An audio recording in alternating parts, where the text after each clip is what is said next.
বন্ধুরা, সবাইকে স্বাগতম জানাই মুশফিক অর্গানিক গার্ডেনে। আমি চারা রোপণের জন্য গ্রো ব্যাগটি দেখতে পাচ্ছেন রেডি করে নিতেছি। গ্রো ব্যাগে 2 ইঞ্চি উপরে 2টি ছিদ্র আছে।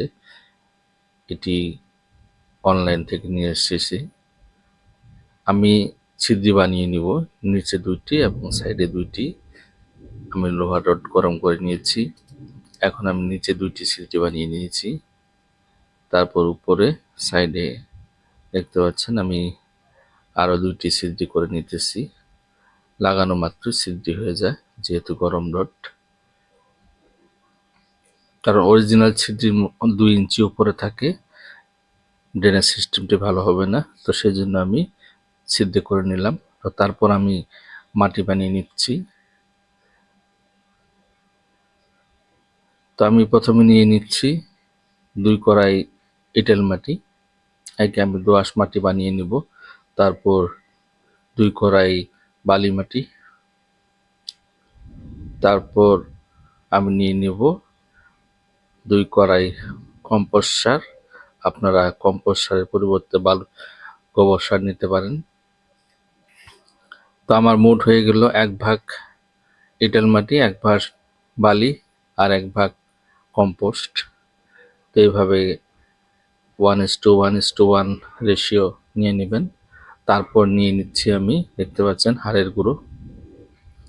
এখানে আমি 2 মুঠো নিয়ে নেব।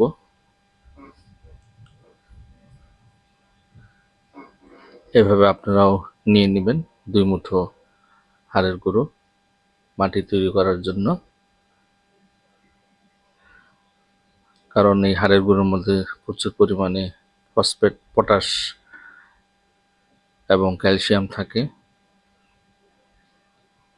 তারপর আমি নিয়ে নিচ্ছি শিং চাচা। এখানে প্রচুর পরিমাণে নাইট্রোজেনের সোর্স থাকে।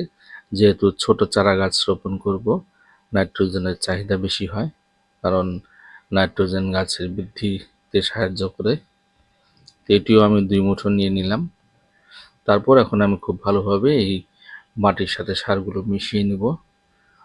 তো বন্ধুরা, আমার মিশানো প্রায় হয়ে গেল, দেখতে পাচ্ছেন বন্ধুরা। খুব ভালোভাবে মিশিয়ে নেবেন, কারণ বালি মাটির সাথে যেন একদম মিশে যায় এবং কম্পোস্ট সারগুলোও যাতে মিশে যায়। তো তারপর আমি ড্রেনেজ সিস্টেমটি ভালো করার জন্য নিচে 1 ইঞ্চি বালির একটি লেয়ার দিয়ে দিতেছি, যাতে করে বাড়তি জল আটকে থাকতে না পারে। বাড়তি জল সাথে সাথে নিচে দিয়ে বের হয়ে যায়। তো এইভাবে আপনারাও গ্রো ব্যাগে, টবে বালি নিয়ে নেবেন নিচে। তারপর আমি এই সার মাটিগুলো এখন এই গ্রো ব্যাগের মধ্যে দিয়ে দিচ্ছি। আজকে আমি চারা রোপণ করব। তো আমার প্রায় নেওয়া হয়ে গেল মাটি। আমি উপর থেকে 1 ইঞ্চি খালি রাখবো। তো আপনারা ওইভাবে উপর থেকে 1 ইঞ্চির মতো খালি রেখে দিবেন, কারণ আমাদেরকে জল প্রয়োগ করতে হবে, তারপর হয়তো আবার সার প্রয়োগ করতে হবে। তো এইভাবে আপনারা মাটি তৈরি করে নেবেন। এই মাটির মধ্যে যে কোনো গাছ রোপণ করতে পারবেন। তো আমি আজকে রোপণ করব মালবেরি গাছ। দেখতে পাচ্ছেন আমার হাতে, এটি হচ্ছে মালবেরির চারা। এটি আমি প্রথমে প্যাকেট থেকে খুলে নেব। আমি নিয়ে এসে 7 দিন ছায়াযুক্ত জায়গার মধ্যে রেখে দিয়েছিলাম। আমার ভিডিও দেওয়া আছে, আমার চ্যানেলে গিয়ে দেখতে পারেন চারা নিয়ে এসে কিভাবে যত্ন করতে হয়। তো আমি প্রথমে প্লাস্টিকটি ছুরি দ্বারা কেটে নিলাম। এখন প্লাস্টিকটি আস্তে আস্তে বের করে নেব, যাতে রুটগুলো কেটে না যায় বা ছিঁড়ে না যায়। তো খুব সতর্কভাবে এইভাবে খুলে নেবেন আপনারাও।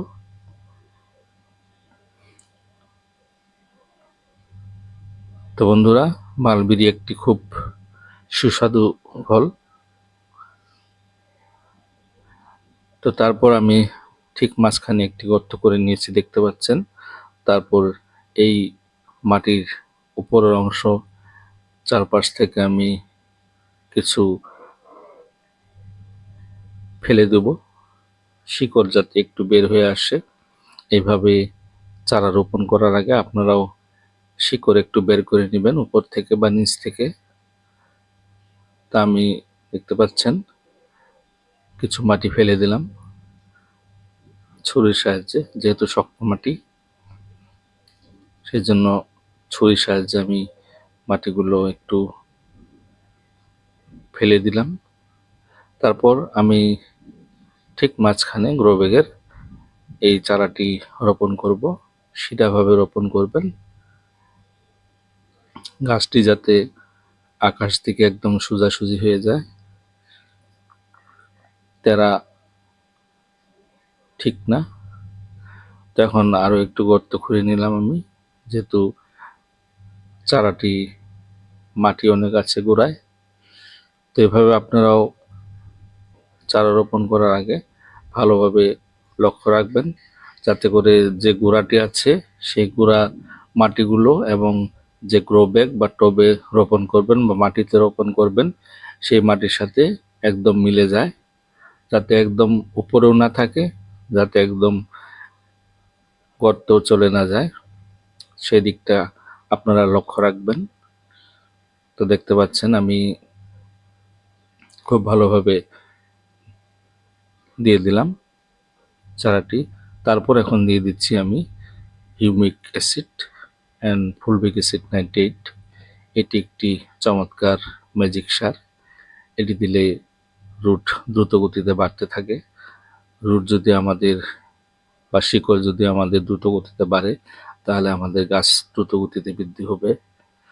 তো এইভাবে আপনারাও এই সারটি প্রয়োগ করতে পারেন যে কোনো চারা গাছে বা গাছে। তারপর আমি ভালোভাবে একটু মাটির সঙ্গে মিশিয়ে দিচ্ছি। তো এভাবে আপনারাও মিশিয়ে নেবেন। মিশিয়ে নিয়ে তারপর আপনারা পর্যাপ্ত পরিমাণে জল প্রয়োগ করবেন। তারপর মাটির উপরের অংশ যখন শুকনো হয়ে যাবে তখন জল প্রয়োগ করতে পারেন, কিন্তু শুকানো না পর্যন্ত আপনারা জল প্রয়োগ করবেন না। তো বন্ধুরা, সবাইকে ধন্যবাদ জানাই, ভিডিওটি এখানেই শেষ করে দিলাম।